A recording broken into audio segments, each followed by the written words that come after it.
Ladies and gentlemen, this is your Friday Night SmackDown review on Friday, July 9th, 2021, man. I hope you guys are having yourselves a really good Friday night. I hope you enjoyed SmackDown.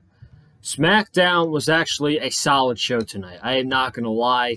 Not really much importance outside of the call-ups of the women, which will be the main talking point tonight. We obviously we got our stuff with Roman Reigns and Edge in the beginning and the end of the show. You got your Money in the Bank qualifiers, and we got Bayley's replacement for Bianca Belair, which, I mean, Jesus Christ. There were people all day, and once Bayley was listed injured, and she's out 9 months, which really does suck. I might as well talk about it now since I just brung it up, but it was reported by WWE, broke by WWE later today. I actually did not get to see this until 4 o'clock this afternoon because I was at the water park celebrating my brother's 17th birthday, and I know he's watching this, so I want to give my brother right now a happy 17th birthday. It's great spending the day with him. But yeah, I was out all day on the boardwalk here in Wildwood, New Jersey, and I come home at 4 o'clock, and I read the news about Bayley, which obviously sucks. This woman carried the main roster women's division over on SmackDown for most of this pandemic. It was her and Sasha Banks for the beginning of the pandemic, and then obviously they've done it for like months and months and months. It was Bayley and Sasha carrying the women's division in the WWE, and then you had your Bianca Belair that came in and did her thing. She won the championship from Sasha, and Bayley came sliding right back in to challenge Bianca Belair for the SmackDown Women's Championship, and now she's out, which really sucks because, number one, she is one of the top wrestlers in the women's division in the WWE, period. Number two, this is a big blow for the SmackDown Women's Division if you look at that roster with them in there. And you know there's a problem with the SmackDown Women's roster after Sonya Deville revealed who is facing Bianca Belair for the SmackDown Women's Championship, not at Money in the Bank, but next Friday on SmackDown with the first live crowd back. So those two are going to be the big talking points, but it just really sucks for Bayley, man. I'm pretty sure everybody's going to miss her. And the injury was reportedly by Sean Ross Sapp, really bad knee injury, and it was speculated that it was an ACL tear, and that does not sound good. Hopefully, she's back by WrestleMania in Dallas in April. So that's probably the earliest she's going to be able to return. But that was the big news today. And speaking of news, very long day today. And so I decided that there were a lot of news, and I didn't want to leave any out of the SmackDown review. So what I'm going to do, I tweeted out, but I'm going to update it later once this video is out. We're going to do this SmackDown review, which we're doing right now. And tomorrow, Saturday, I have work all day. So I will not be doing any content tomorrow. But Sunday, I have absolutely nothing. Sunday, we're going to break down the news that happened in WWE. Obviously, we have Jimmy Uso with another DUI charge who was on the show tonight and was a big part of the show. So, you want to hear me talk about Jimmy Uso and his DUI situation? I'm not going to talk about it tonight because I'm going to save all of my thoughts on that on Sunday. Sunday, we're also going to talk about SummerSlam, my predicted match card for SummerSlam, and we're also going to talk about potential opponents for Bobby Lashley again, and John Cena. John Cena reportedly this morning was a quote-unquote, he's locked in for SummerSlam. So we're going to talk about that this coming Sunday. But I thank you guys for joining me here tonight. Before we talk about anything SmackDown related, I need you guys to go check out my Monday Night Raw review from Monday. We got NXT Great American Bash with Cameron Johnson, which was a very fun show on Tuesday night. And then Wednesday night, we had Road Rager, the debut of Malachi Black, a.k.a. Tommy End, a.k.a. Aleister Black, who came in and attacked Cody Rhodes and Arn Anderson with the Black Mass. And as of yesterday, he got his official All Elite graphic. So congrats to Malachi Black. If you haven't already, be sure to go check out the Road Rager review. Let's start at the top of tonight's SmackDown. I'm going to take a sip of my small water bottle here.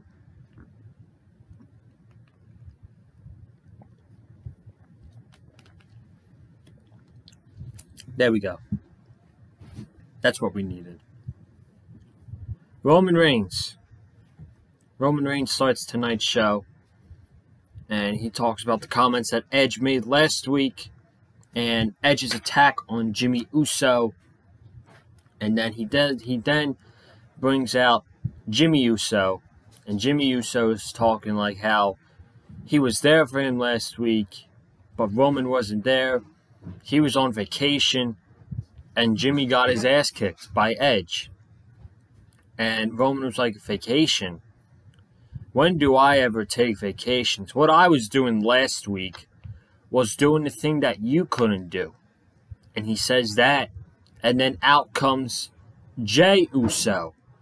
And Jey Uso is like, you know, the right-hand man is back for you, Roman.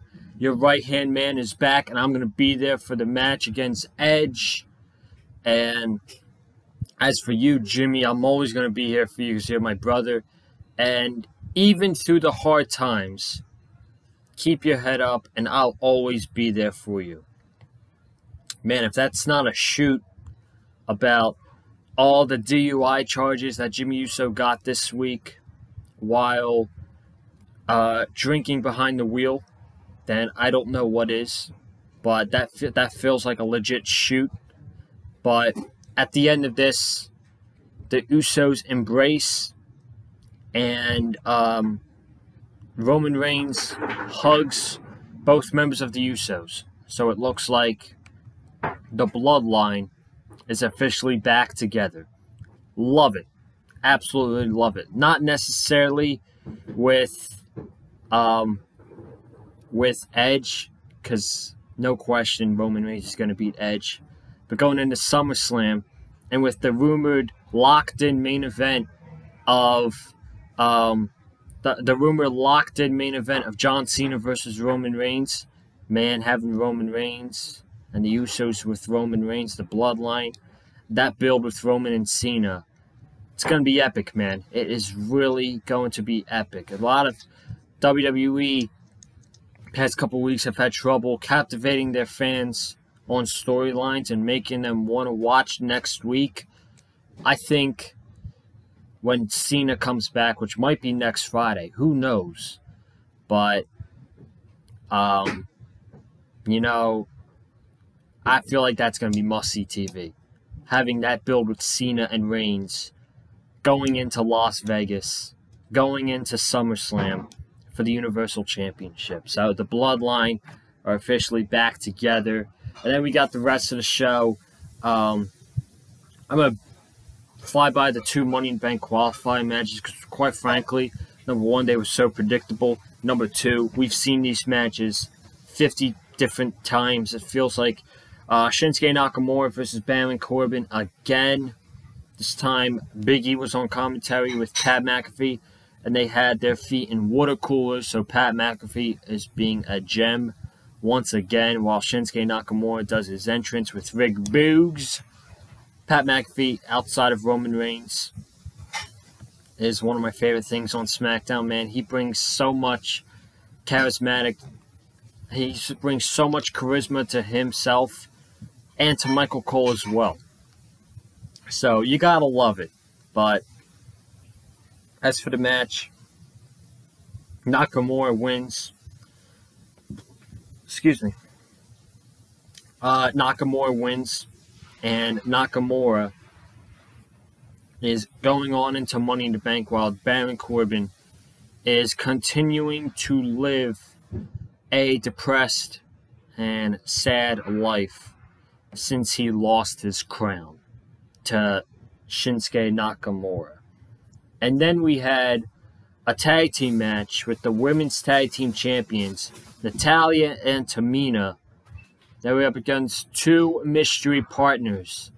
And it was rumored before the show that there was a dark match being taped with Natalya and Tamina going up against Shotzi Blackheart and Tegan Nox from NXT.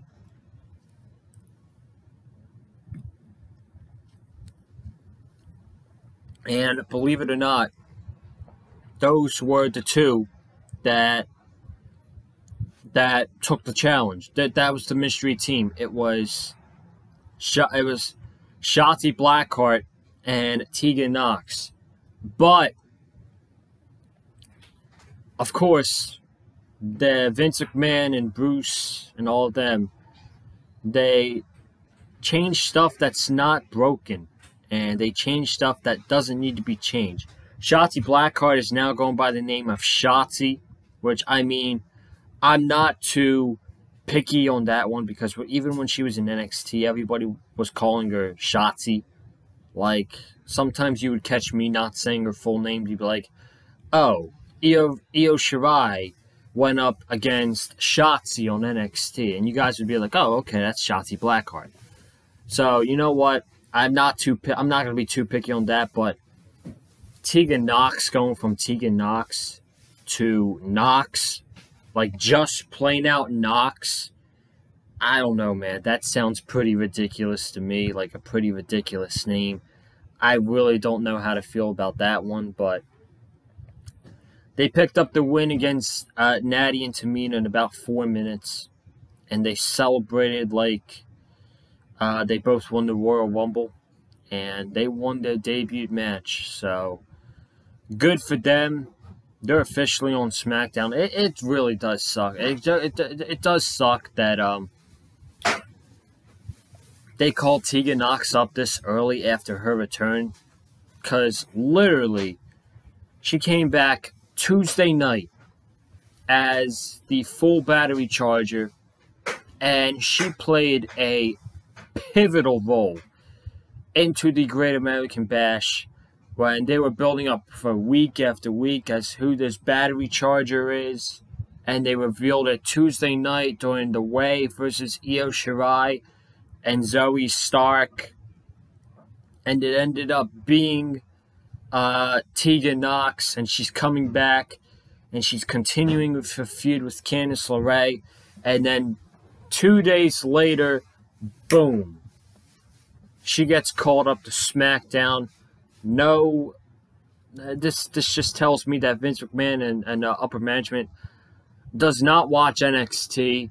It does not matter what storyline said wrestler is on.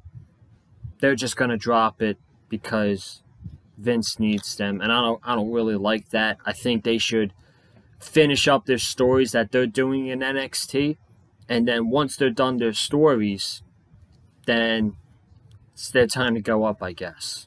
But I don't know, man. We'll have to see what happens with Shotzi Blackheart and Tegan Nox after they beat Natalya and Tamina tonight. But they look like to be officially on the SmackDown roster for the women's division. Then we had Sonya Deville. Sonya Deville was out there, and she was going to name Bayley's replacement for Money in the Bank after, like we just talked about to begin the show, Bayley tore her ACL in training, and she's going to be out 9 months. So Sonya Deville had to name a replacement to go up against Carmella, and she said, Carmella, I just revealed it right there. But Sonya Deville said that Bianca Belair is not going to defend the title at Money in the Bank, but she is going to defend the title next Friday on SmackDown, which is the first WWE show in front of full capacity live fans. And she reveals she's a former SmackDown Women's Champion, 2-time Money in the Bank winner, and I'm like, oh my God, man. And out comes Carmella. Man, I mean, people were pitching names. Shotzi, Tegan Nox, Toni Storm, who we got a video. She's another one. Toni Storm is coming to SmackDown as well after she got a video package played for her tonight. But luckily for her, she didn't get her name shortened. She's actually going by the name Toni Storm. A lot of people are saying their names that they could challenge Bianca. I went with Liv Morgan because the past 2 weeks, Liv Morgan has been getting screwed from opportunity after opportunity to get in the Money in the Bank ladder match, and I thought Sonya Deville was going to shoot her right to the title and Bianca Belair, but that did not happen. And instead, we got Carmella, which honestly might have been the most underwhelming thing this week in wrestling. With all these names pitched, you bring out Carmella. Like, that doesn't even make sense. Carmella doesn't even make sense to challenge Bianca Belair because she lost to Liv Morgan twice. And Liv Morgan has gotten wins over Carmella. And as ridiculous as it was last week, she got a win over Zelina Vega in 2 minutes. But who am I? We're getting Carmella. Liv Morgan comes out. She's irritated. She's irate. She gets right in Sonya Deville's face. She's like, okay, I am getting really pissed off. This is showing favoritism. She's yelling at Sonya Deville. And I'm like, man, Sonya is going to push her any minute now. But Sonya shouts at her to stop. And she says, if you'd let me continue, I was going to name Carmella's replacement in the Money in the Bank ladder match, and that person is you. So then Liv Morgan says, I hope you win the ladder match. I hope you beat Bianca next week, because when I win Money in the Bank, I'm coming straight for you and the title. I doubt that happens. No chance in hell Carmella wins next week. But wait, we're not done there, because Bianca comes out and she talks to the camera and she talks about Bayley's injury. And my God, I've got to look for, scrolling up and down on Twitter, I saw this. I mean, it was ridiculous. I gotta find it because I gotta tell you guys this line that they gave to Bianca Belair. Here we go. She talked about Bayley's injury, and one of the lines was, I don't even know if your injury is real. I mean, who says that? I mean, the person has a torn ACL. What makes you to believe that the injury is fake? I mean, that was absolutely ridiculous, but whatever. And then Bianca says, Carmella, I will see you next week, and I'm going to whoop that ass. So, number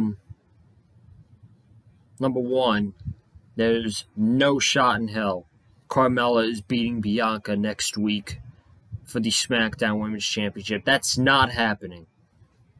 And number two, I really think Liv Morgan should win the Money in the Bank ladder match. I know it's not going to happen, so I'm not going to go on a 5-minute conversation as to why Liv Morgan should win, because I know it's not going to happen. Knowing WWE and who they're pushing, more than likely Alexa Bliss is going to win Money in the Bank. But, man, I'd love to see it be Liv Morgan. I really think she deserves it. She has gotten much better since she broke away from the Riot Squad, in my opinion. She's gotten good. It seems like she's gotten herself over on social media. Now the big question is, how's that live reaction going to be from the crowd? Is the same positivity that she gets on social media going to be the same reaction that she gets in front of a live WWE audience on SmackDown at Money in the Bank? That's what I want to know. But those were the two main takeaways, which I think was probably the biggest part of tonight's show. So, there you go. Seth Rollins versus Cesaro for the 50th time in about 2 months since WrestleMania. These guys can't put on a bad match.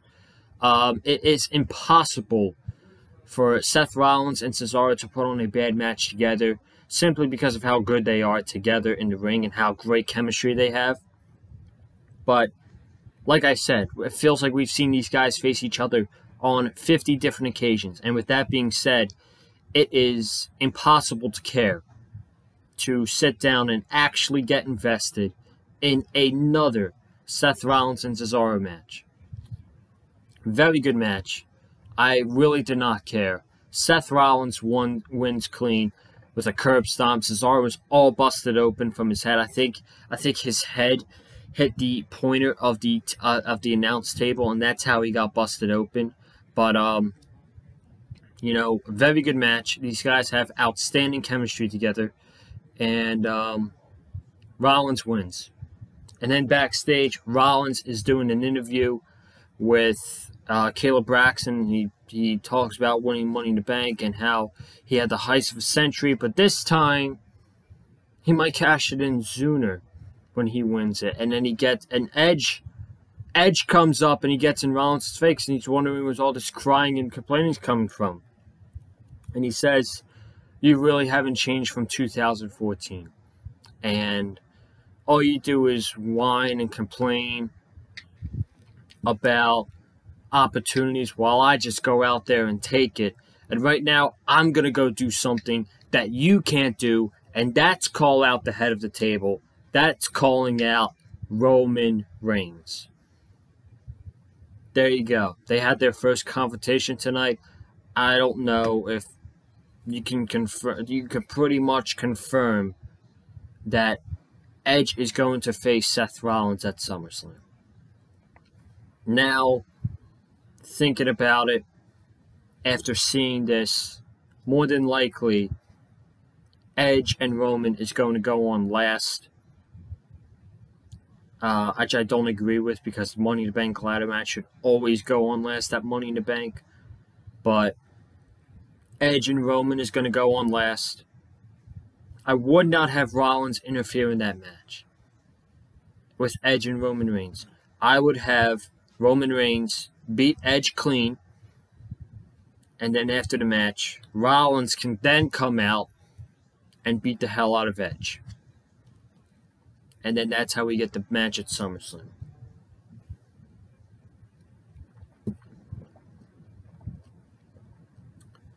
Finally, guys, the ending segment saw Edge call out the Tribal Chief, Roman Reigns. So Roman's shown backstage. He's like, you two stay here. I got this. Meaning the Usos. So Roman Reigns goes out there. And he gets an edge face. And he's ready to fight. He's ready to fight Edge. Edge is ready to fight him. Out came the Usos to have Roman Reigns' back. And Roman Reigns was like, what did I tell you? I did not want you to be here. And you came out anyway. So Roman goes in there and he beats Edge. Edge is doing punches back and forth. All of a sudden, the PA system goes off. The Mysterios, Rey and Dominic theme song are playing. And they hit the Usos with steel chairs. So they go after the Usos. And it's Edge and the Mysterios versus the Bloodline. And all this chaos. Edge is absolutely destroying the Usos. Dominic hits a 619 on both the Usos. Rey hits a splash on, I believe, Jay. And then Rey and Dominic grab Jay. Edge gets a chair. He takes off one of the legs of the chair. And he puts it in Jay's mouth. Just like he did to Roman. And just like he did to Jimmy. And now tonight we got it with Jay. And Roman stood on the ramp. And watched. I thought this was a really good ending to the show. It was chaotic. It was brutal. It was violent. And now the Mysterios are back. And more than likely, they're going to drop the tag team championships to the Usos. And I'm going to talk about that on Sunday when I go into this DUI stuff with Jimmy Uso. But that was the ending tonight's SmackDown, which I thought overall was a pretty damn solid show, with the last show live inside the Thunderdome before fans come back. Monday's Raw is in the Thunderdome, but it's a taped show. And then Friday night, thank God, man.